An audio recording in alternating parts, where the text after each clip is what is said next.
रमेश भाई जिंदाबाद रमेश भाई जिंदाबाद बंद हबो ये हबो राजस्थान ये লাগিব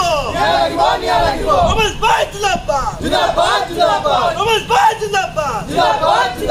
शिव भाई जिंदाबाद हिंजली छात्र कांग्रेस सभापति संजय कुमार स्वाई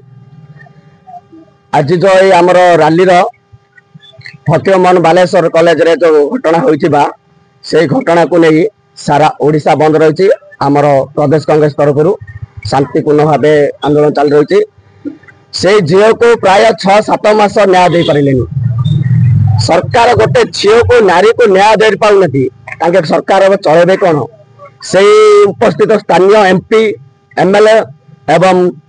प्रिंसिपल प्रशासन सबू से भी से झील सुरक्षित दे पारे आम से शांति श्रृंखला भाव आंदोलन जारी रखुचु हिंजली शिवराम प्रधान नेतृत्व में शांतिपूर्ण भाव आम रामनारायण विश्वसराय हिंजली कांग्रेस वर्कर कौन कहे आज जो कांग्रेस दल तरफ आप स्ट्राइक करते कौन आर प्रतिवाद मुख्य है जो झील समय भौणी को जेपरी भाव अन्याय करागला निर्यातित करागला तांकर कथा कौन कथा शुणिले ना प्रिंसिपाल शुणिले ना प्रशासन शुणिले ना सरकार शुणिले प्रताप षडंगी बाबू को लिखित जनाला एसपी को जनाई सरकार को जनाई प्रिंसिपाल को प्रूफ मागिले से झील गोटे अन्याय विरुद्ध लड़िला से झील को प्रूफ मागियो से झील प्रूफ दे पारिबो कि से जगह जदि प्रिंसिपाल भौणी था से जगह जदि प्रताप षडंगी भौणी था ताले से प्रताप षडंगी भौणी कौन जवाब दे पारता प्रूफ दे पारता नाई एक सब कलंकारी जो दिन बीजेपी सरकार ओडिशा आसी नारी निर्यातना वृद्धि पाई यही नारी निर्यातना विरुद्ध में आमर पीसीसी सभापति श्रीयुत भक्तचरण दास आह्वान क्रमे आज सारा ओडिशा भौणी सम्मेलन बंद पालन कर आगु को हम जेदिन पर्यंत ओडिशार बीजेपी सरकार निर्यातना बंद न कर भौणी मान अत्याचार उपरे अन्याय उपरे जो न्याय न देते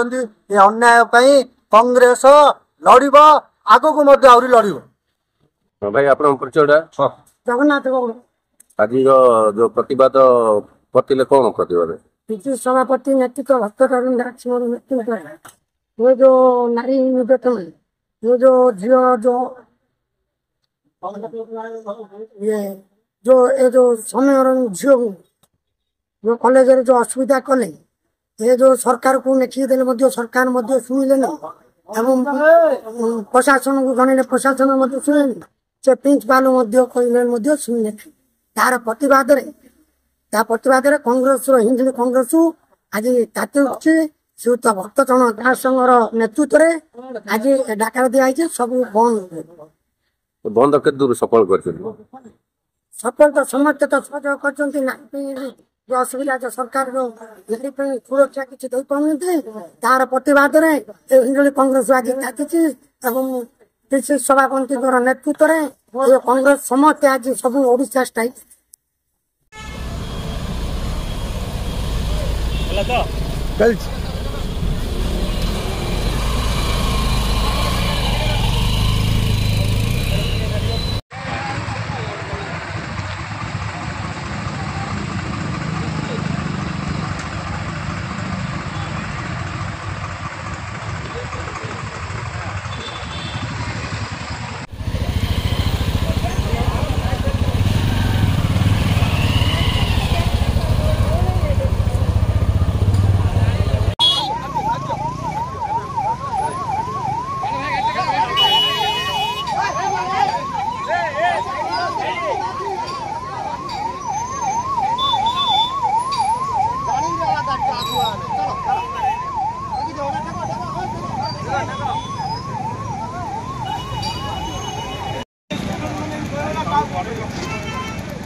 Right here.